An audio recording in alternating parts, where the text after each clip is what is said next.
Jethro Tull released their first album of new music in almost 20 years and there's no thread about it. Is it good? Is that Walter White? Jesse, where's the cocainer? Just gave it a listen. Pretty solid overall. I would say, well, I wouldn't say it's pretty good. It's pretty good and I'll probably listen. It's interesting. It's just not interesting. Since come on. Disappointment.jpg. Welcome back to On the Flip Side, everyone. My name is Adam Showalker, your host, and today we're going to be reviewing this new Jethro Tull album, The Zealot Gene. Now, to be fair with Ian Anderson, right off the bat, it seems to me like this album was supposed to be a solo project that eventually got the Jethro Tull name slapped onto it for what I would assume are monetary or contractual reasons. However, with the generally obnoxious use of pan flute and synthesizers, I can kind of see why it's not too much of a stretch to just call this a Jethro Tull record and be done with it. Now, if we're talking about artists past their prime, the Zealot Gene makes Yes's The Quest look like Led Zeppelin 4. Now, don't get me wrong, there's a fair amount of musicianship on this album, but it's buried underneath some of the most frustrating to listen to writing I've heard in quite a while. The guitar work on the album is fine, the flute work is as good as it's going to get, and the rest is frankly like someone was playing a Pink Floyd record several rooms over during the recording of the album. Now, I think the most unfortunate thing about this album is the fact that Ian Anderson's voice is so up front on every track because his voice is so considerably blown out. I mean, you can tell that there's still effort and passionate delivery, but it's barely passable in its current state. It's kind of like that Ozzy record that was released a few years ago, except without the immense levels of autotune. So as for the tracks, let's run down the list. The first song, Miss Tibbets. This song starts out with a familiar but immediately overdone flute part paired with some of the worst synth that I've heard. Ian Anderson's voice on this track isn't initially that bad, but very quickly devolves into what, as I would describe as kind of a speak singing, which can be done right, but in this case you can tell it's really only just the best that can be mustered. And it's kind of just sad. The majority of this song has a pretty standard beat you can kind of nod your head along to, but the more you listen to the song, the more that nodding seems kind of like a coping mechanism to help you just get through the rest of the song. As for the guitar solo on this song, it's actually pretty good. It still ends too soon and goes right back into the pit of synths that is most of this track. Not really off to a great start. The next song is Jacob's Tales. This is a pretty short song, around 2 minutes, that I actually do find pretty charming.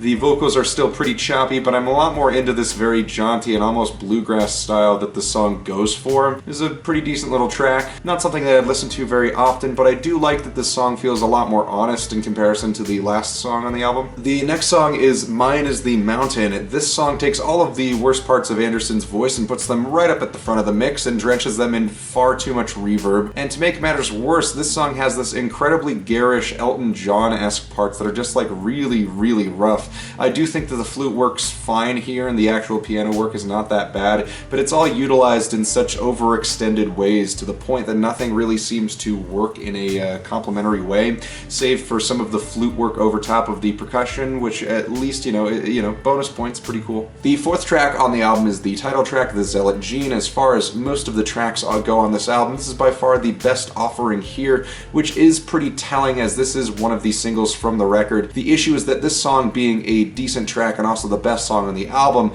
in my opinion, has set the bar so low that somehow the other tracks not being able to reach this bar. I mean, there's so many issues on this song that plague all of the writing on all of the other songs of the album. And those issues are still very much here. And I mean, there's awful synth work and lyricism that is already incredibly goofy on top of the already bad vocals. This is so close and still so far from being a truly great track, and that's kind of the biggest issue here. Next song is Shoshana Sleeping. This song has a much better rhythm section than all the past few songs, but that's really all there is to show here. There's a bit of neat vocal layering here with a low, gravelly delivery under some of the main lyrics, but it's really only interesting in passing and isn't enough to pull anything together. The flute on this song becomes especially obnoxious with a seemingly constant rolling delivery that is technically impressive but audibly just too much. There's a bit of a spoken word part towards the end of the song, which is kind of neat too and shows that Ian Anderson has ways of his voice that could be utilized, but most of the remaining talents that he's got aren't being focused in an effective way at all. The next track is Sad City Sisters.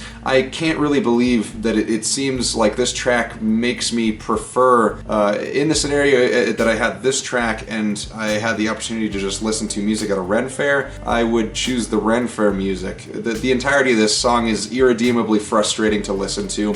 Nothing here warrants a second listen and lowers the bottom of the barrel to immeasurable depths. The fact that the song was chosen as a single is also very baffling to me. The next song is Baron Beth, Wild Desert John. This song hits all of the wrong buttons for its flute-laden intro, but once that mercifully ends, the main part of the song starts and is fairly decent. Still a pretty unremarkable song, but doesn't leave me begging for it to end. This song is a bit closer in spirit to, I think, some of their earlier work, but it's just a little bit too far removed for any real semblance of quality to be here. It's another relatively forgettable track. Up next is The Betrayal of Joshua Kind. This song is, again, a bit more of a return to form for this album. It does seem like too little too late in a lot of ways, though. The overall quality of the song is pretty much all over the place, but there are a few cool moments in this song, again, where the flute work plays into the percussion or the guitar's parts pretty well. There's still quite a few dull or even melodramatic moments on the song which hold back the quality of the track immensely. The lyrics are downright frustrating to listen to, as there's no passion delivery to be found in this recording. The guitar solo is brief and relatively weak, despite some actually very good guitar tone and mixing. This track can be described as disappointing, but not surprising. Next song is Where Did Saturday Go? This is a song that, based on the song title, I held maybe a little bit of hope that it could be maybe one of these other stripped down songs like Jacob's Tales, a little bit more jaunty, but it's not really attention grabbing like that song, and it's not really out there enough to even be deserving of too much thought. This is a pleasant but unremarkable song. I just wish they would put away the goddamn flute. At this point, it's just maddening, and there's just too much of a focus on it. I mean, I know it's a Jethro Tull record, and it's kind of a big thing, but holy shit, it's just way too much. Next up is 3 Loves 3. This song, in all ways, feels like an even weaker effort copy of the last track with a grueling 3.5 minutes of what I'd consider a lack of inspiration. This is so dull and inoffensive, I don't actually know what else to say about it. The writing is average, sure.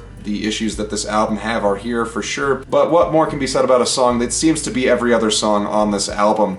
It's like I'm going crazy. Like, if you put this album on shuffle, there's a good chance you would be very confused as to which song was which. I mean, if you blindfolded me and just played this album, I would be hard-pressed to tell you where each song ended and the next began without the aid of watching the tracks actually run down their times. The second to last song is In Brief Visitation, which seems to be a continuation of the last song, which is one of the most frustrating things I could possibly think of, especially after just having mentally limped through the last couple of tracks. There's just so much about this song and the last suite of songs that is just so weirdly unremarkable. I find that there's a part of me that kind of digs the very simple, relatively pleasant sound, but it feels so disingenuous to listen to in this state. At the very least, this song does have a slight building of tension into the end of the song, which is fairly decent and helps out a little bit, but is still very much easy to overlook when looking at all of the rest of the issues that this song and this album has. The final song is The Fisherman of Ephesus. This last track thankfully changes up things a little bit compared to the last few songs, but very quickly finds itself victim to this weird jaunty beat that frankly does not match the energy of any of the instruments at all. I would have really loved for a bit more of like a Pink Floyd type approach to water themes, maybe like metal,